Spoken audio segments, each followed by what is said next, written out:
Ok. Ouais, bonjour à tous. Donc je suis Emma Reddy, ingénieure cloud chez Murmuration depuis 2 ans.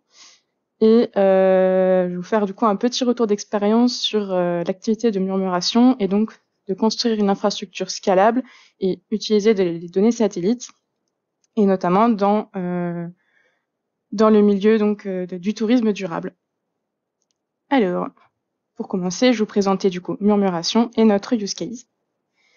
Donc pour résumer en une phrase, on utilise les données satellites et l'intelligence artificielle pour développer des indicateurs environnementaux et monitorer le développement du tourisme durable. En entrée, on a donc des données satellites, donc des couvertures et des résolutions diverses et variées. Et à côté de ça, on a des données d'activité humaine. Par exemple, on va utiliser les données mobiles pour monitorer les flux humains. On va sélectionner une zone d'intérêt, une période, selon le cas d'étude du client, puis on va agréger tout ça en indicateurs. Ça va être via des méthodes statistiques, mais aussi via des modèles d'IA, donc pour augmenter la résolution par exemple, ou pour chercher des relations de causalité. Et on va regrouper tout ça dans différentes catégories, donc qualité de l'air, de l'eau, etc. Et on va ensuite exploiter tout ça dans des dashboards pour expliquer et visualiser la donnée. On va chercher les corrélations et observer les évolutions en fait des indicateurs dans le temps. Ces dashboards, ce sont les outils que l'on livre à nos clients, qui peuvent inclure des comités régionaux, nationaux de tourisme, des ministères, ça peut être des décideurs privés comme publics en France et à l'étranger, et les études vont de l'échelle d'une ville à l'Europe tout entière. À chaque fois, le but est le même, c'est de monitorer l'impact de l'activité humaine sur le développement, sur l'environnement, et donc pour aider tous ces acteurs à prendre des décisions de management de leur territoire et des flux touristiques. Donc mon rôle dans tout ça, c'est de construire et de maintenir l'architecture cloud qui permet d'exécuter toutes ces chaînes de traitement et d'avoir toutes les ressources à disposition pour déployer nos dashboards. Donc l'objectif de cette présentation, voilà, c'est de faire un retour d'expérience sur tous les choix qu'on a dû faire dans cette infrastructure et tous les outils qui ont été mis en place pour mêler scalabilité et données satellites. Pour une infra, il nous faut d'abord des fournisseurs. Nos besoins sont donc de traiter des données satellites qui sont très volumineuses et d'avoir des applications fiables pour nos clients. On va comparer premièrement les différents fournisseurs. Donc d'abord les fournisseurs standards que tout le monde un peu a déjà côtoyé ici. On va retrouver Amazon, Google, etc. On peut résumer ça pour une offre compétitive en termes de prix, des services managés en termes d'orchestration. On va avoir du Kubernetes, de l'autoscaling dynamique. Mais à côté de ça, on a très peu d'accès à la donnée, avec notamment des catalogues assez récents sur Amazon et Google pour les données Sentinel. Mais globalement, ça reste très limité. C'est pour ça qu'à côté de ça, on a ce qu'on appelle les DIaaS. Donc, ce sont des plateformes assez récentes qui ont un coût plus élevé à performance égale, mais en contrepartie, leur offre est centrée sur un accès privilégié à la donnée satellite, avec un catalogue plus fourni. Donc pour chacun de ces fournisseurs, il y a des partenariats différents qui ont été proposés, avec notamment des fournisseurs européens de données satellites, et ils proposent une offre de serveurs VPS très basique, mais qui sont physiquement reliés au serveur d'hébergement des données, ce qui réduit grandement les coûts de téléchargement de la donnée, mais également le temps, si on veut faire des chaînes de traitement très rapides. Et certains de ces fournisseurs proposent même une connexion de type NFS pour accéder aux données sans téléchargement, pour traiter la donnée comme si elle était directement accessible en local sur nos serveurs, ce qui optimise vraiment l'exécution des chaînes de traitement. En revanche, il n'y a aucune offre d'orchestration incluse sur ces fournisseurs. Il faut tout implémenter nous-mêmes. Et ce sont des offres assez expérimentales, car plutôt récentes. Donc on a moins de garanties de service et de disponibilité, et donc assez peu adapté pour déployer des applications en production.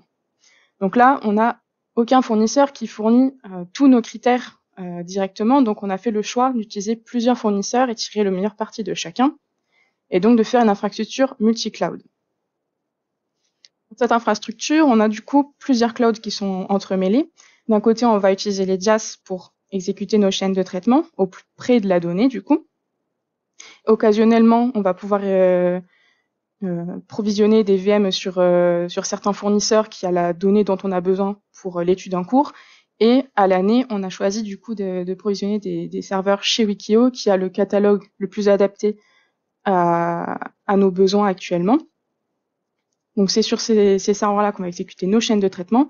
Et ensuite, les résultats qu'on va obtenir de ces traitements-là vont être agrégés et envoyés sur nos dashboards qui, eux, sont hébergés chez OVH pour avoir une disponibilité et une scalabilité dynamique plus permissive avec OVH pour fournir tous ces dashboards à nos clients.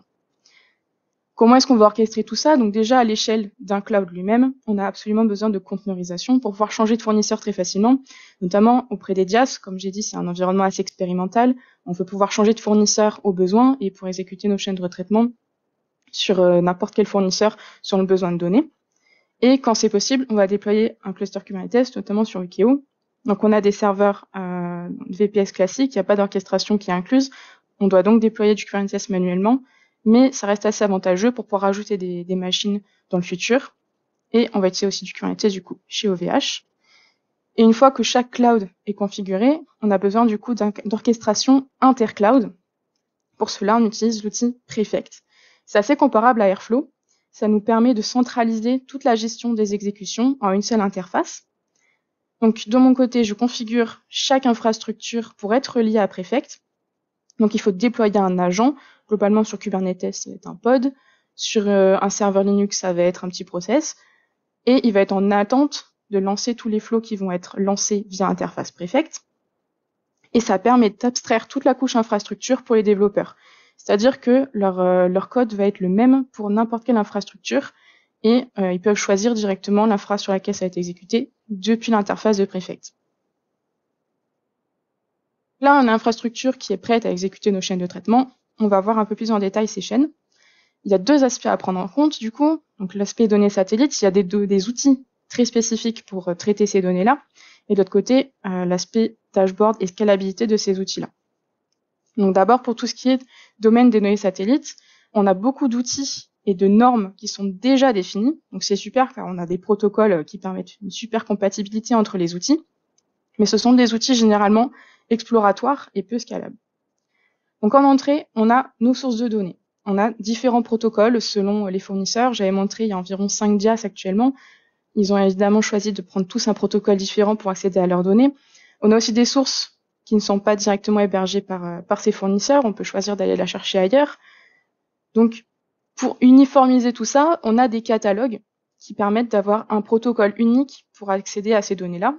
C'est le cas de EODAG, qui fournit donc une interface Python pour accéder à tous les catalogues qui sont référencés, donc les DIaaS et plus. Et ça permet du coup dans le code d'avoir vraiment une seule façon de requêter la donnée et uniformiser toute l'implémentation des chaînes de traitement. Ces chaînes, elles vont prendre par exemple des paramètres de zone, de date de début, de fin, etc. pour aller récupérer cette donnée-là et calculer donc les indicateurs pour la zone en cours.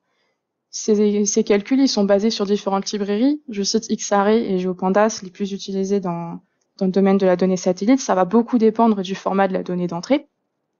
Mais ce qui permet en sortie d'avoir des données sous un format exploitable. Donc, quand c'est possible, agréger la donnée sous forme de CSV, JSON pour que ce soit vraiment le plus compact possible. Mais parfois, on a besoin de stocker la donnée brute. Ça va être le cas, par exemple, pour les données de qualité de l'air. Il y a un historique uniquement sur 3 ans. On a décidé de conserver les données plus anciennes pour avoir un historique plus long et pouvoir traiter du coup plus de cas d'études pour nos clients. Et dans ce cas-là, la donnée, donc imaginez 5 ans de données sur toute l'Europe, c'est assez volumineux. Et pour une étude, on a souvent besoin que d'une petite zone. Et donc charger tout le dataset pour cette étude, c'est pas très optimisé. Pour cela, on a choisi d'utiliser le format ZAR, qui est très optimisé pour S3, qui stocke du coup la donnée sous forme de multitude de petits fichiers, qui va découper la donnée, que ce soit sur les dimensions temporelles et spatiales. Du coup, quand on a besoin de récupérer la donnée, on ne charge que les morceaux qui sont nécessaires à l'étude et pas tout le dataset entier, mais ce qui permet de stocker en un seul format, du coup, toute la donnée brute. Et une fois qu'on a nos indicateurs, on va donc les exposer via différentes API. Donc là, on utilise deux outils. D'un côté, on a GeoServer qui permet d'exploiter via endpoint WMS. C'est un protocole très largement utilisé par les outils de visualisation de données satellites, ce qui va nous permettre une grande compatibilité ensuite, mais qui n'est pas aussi permissif en termes de paramétrage que les API REST. C'est pour cela qu'on a une deuxième API. On a utilisé FastAPI pour pouvoir ajouter beaucoup plus de paramètres, notamment pour nos données CSV et JSON, et aussi pour ajouter de l'authentification, ce qui n'est pas possible avec les données WMS. Et ensuite, ces API-là vont permettre de fournir nos dashboards, donc toute la partie visualisation qui va permettre de récupérer que les données essentielles sur le cluster OVH. Donc là, on utilise aussi plusieurs outils. D'un côté, on a ArcGIS. Donc c'est un outil très clé en main qui va permettre de générer des visualisations, qui peut être requis par certains clients et qui surtout a l'avantage d'être très rapide d'utilisation. On charge la donnée, c'est très compatible avec le protocole WMS et on a beaucoup de fonctions déjà implémentées pour obtenir des dashboards très rapidement, mais du coup moins permissif côté infrastructure. Donc au besoin, on peut aussi créer des applications de toutes pièces. Donc là, il y a une multitude de librairies disponibles. Pour la citer, on a choisi Dashplotly, donc qui est pas du tout spécifique aux données satellites, c'est vraiment beaucoup plus généraliste. Donc il y a un petit peu d'adaptation à faire pour afficher de la donnée satellite, mais qui nous permet d'avoir totalement la main sur le développement du service. Donc là, on a une chaîne de traitement avec beaucoup d'actions manuelles à chaque étape. On va vouloir industrialiser tout ce processus et on a besoin d'outils supplémentaires. Donc pour ça, on a du coup Prefect, que j'ai évoqué juste avant, qui va nous permettre de définir des exécutions programmées ou les déclencher manuellement. Ça va ajouter de l'observabilité, ajouter des exécutions conditionnelles. On peut avoir des boucles qui vont être faites quand on a des chaînes qui vont appeler d'autres chaînes si le traitement est en plusieurs étapes. Ça nous permet d'avoir une interface unique et fiable, on va dire, pour exécuter nos chaînes de traitement sur plusieurs fournisseurs. Je n'en affiche qu'un, mais c'est toujours le cas si on en a plusieurs en parallèle. Et ensuite, on a utilisé aussi Memphis, qui est une alternative à Kafka, et qu'on utilise ici comme un gestionnaire de notifications en mode PubSub. Quand on a une chaîne de traitement qui a produit de la donnée, qui est stockée donc sur S3 sous forme d'indicateur, ça peut envoyer une notification à Memphis pour déclencher les actions. Dans notre cas, ça va être par exemple mettre à jour nos API, nos services web, etc. Ça peut être des pipelines de CI/CD. Ça peut aussi être envoyer ces notifications comme service. Donc on a certains clients qui veulent accéder directement à la donnée via nos API et construire leur propre dashboard. Donc ça permet de déclencher des mises à jour également en dehors de notre système. Donc avec ces deux outils d'orchestration, on a réduit les interactions avec la chaîne de traitement. On a juste besoin, au début de chaque étude, d'initier la chaîne via une action manuelle ou via une exécution programmée pour les mises à jour récurrentes, et tout le reste est géré par l'orchestration. Je vais illustrer ça avec deux petits use cases. Donc le cas classique, on a une nouvelle étude qui démarre, on définit la zone d'observation et la période, et on lance notre chaîne de traitement. Par exemple, on a étudié Malte cette année avec l'impact de la sécheresse sur la végétation, car les zones touristiques là-bas ont une ressource en eau très critique.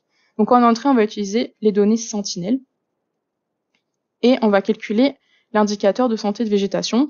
Pour ceux qui connaissent, c'est basé sur le NDVI. Et en sortie, on peut obtenir ce genre de carte. Donc là, un indicateur sur à quel point la santé de la végétation est critique par rapport à son minimum et maximum observé. Et ça nous permet d'observer l'impact des sécheresses en comparant ça avec les années précédentes, par exemple. Et on peut aussi également corréler ces données-là avec d'autres sources. Donc là, on va utiliser les précipitations et la température au sol, par exemple. Dans d'autres cas, on va avoir besoin de calculer la donnée de manière programmée. C'est le cas, par exemple, de la qualité de l'air, donc qui est très demandée pour nos études, notamment pour les professionnels du tourisme, car c'est impacté principalement par les déplacements humains, donc voitures, avions, bateaux, etc. Et donc ça permet vraiment de corréler l'impact des déplacements humains sur l'environnement et la santé également. La qualité de l'air qui impacte du coup la santé des habitants.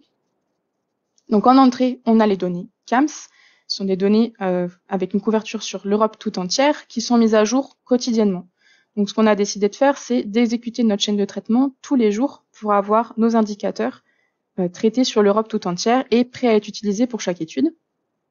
Donc ces données-là vont comprendre des concentrations des plusieurs polluants dans l'air, le NO2, CO2 par exemple. Et c'est des données très volumineuses car on a des dizaines de paramètres et une résolution à l'heure. Donc on va agréger ça en plusieurs indicateurs de qualité de l'air qui vont du coup sur l'Europe tout entière avoir une résolution plus faible, notamment en résolution temporelle. On va avoir juste une donnée par jour. Et on va comparer toutes ces données-là avec les seuils de l'OMS, donc toutes les recommandations pour chaque polluant de la limite en fait à ne pas dépasser avant que ça ait un impact sur la santé. Et on va avoir ce genre de visualisation où là on a le nombre de jours en 2022 où un composant de la qualité de l'air était au-dessus de la concentration recommandée par l'OMS, et on peut ensuite intégrer ça dans nos dashboards.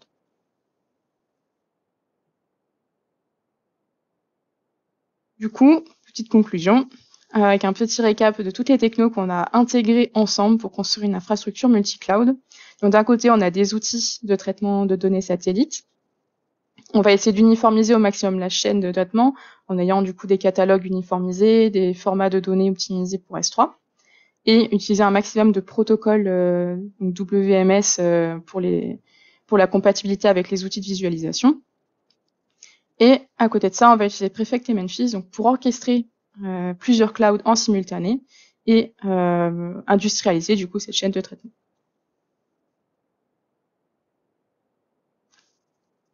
Petit clap de fin et remerciements à nos sponsors.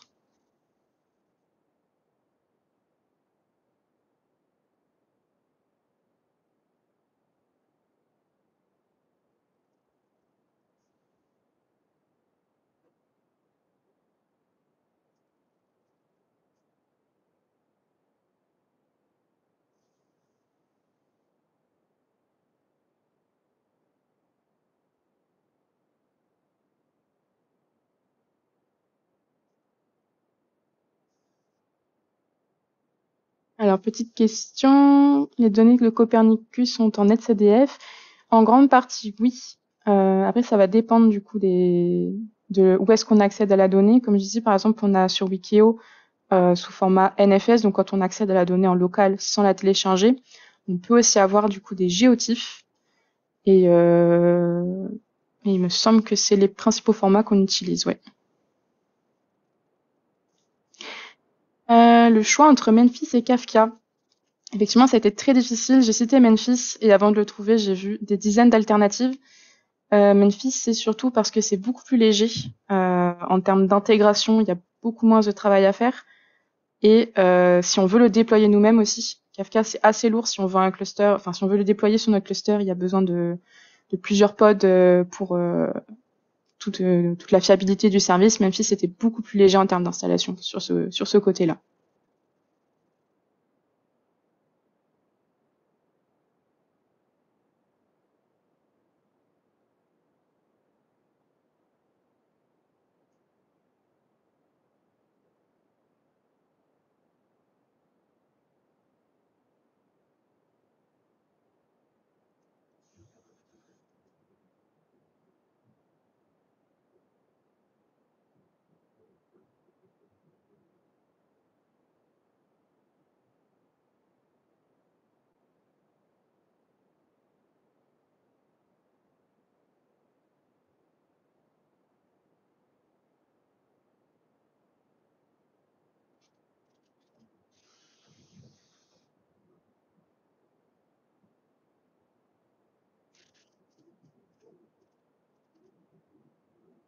Je reste encore 2 minutes s'il y a encore des questions, sinon je laisse la main.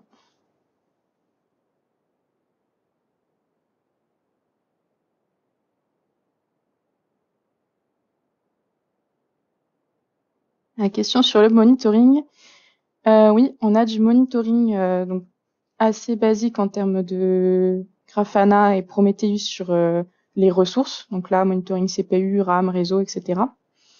Et à côté de ça, du monitoring aussi disponibilité des services. Donc là, côté dashboard. Donc on va pinguer en fait tous les dashboards qui sont déployés pour vérifier que tout va bien de ce côté-là. Et pour ce qui est monitoring de l'exécution de la chaîne, donc là on a Prefect qui fait déjà toute cette partie-là sur le taux de réussite des traitements, les erreurs qui peuvent survenir.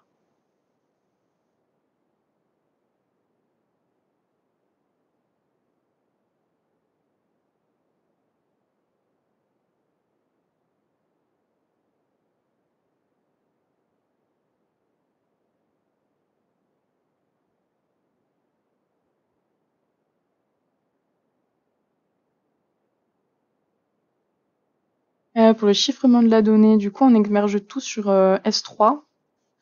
Il semble qu'on a, côté fournisseur, déjà des choses qui sont mises en place avec ça. Je pourrais pas en dire plus de ce côté-là. Il faut que je vois ça avec l'équipe data science s'il y a une couche qui a été rajoutée. S'il y a besoin de plus de détails, je peux demander et revenir vers toi plus tard si tu veux me contacter sur Slack par exemple. J'avoue que sur cette partie-là, j'ai pas plus d'infos.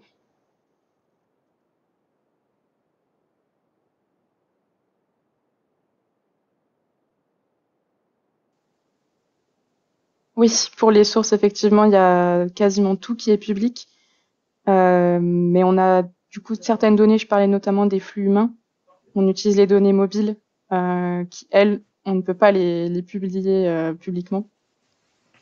Donc c'est vrai qu'on a cette problématique avec différentes sources. Mais toutes les données satellites qu'on utilise effectivement sont publiques et utilisables par tout le monde.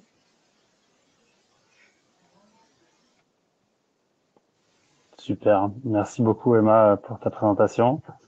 Avec Ça fait plaisir. plaisir. On a quelques minutes du coup maintenant de pause. Je crois qu'on reprend à 40. On est un poil en avance là. Ouais, Donc profitez. Si vous avez d'autres questions, du coup, on peut se retrouver dans le lobby pour en discuter avec plaisir. Merci encore Emma et à tout à l'heure tout le monde. merci.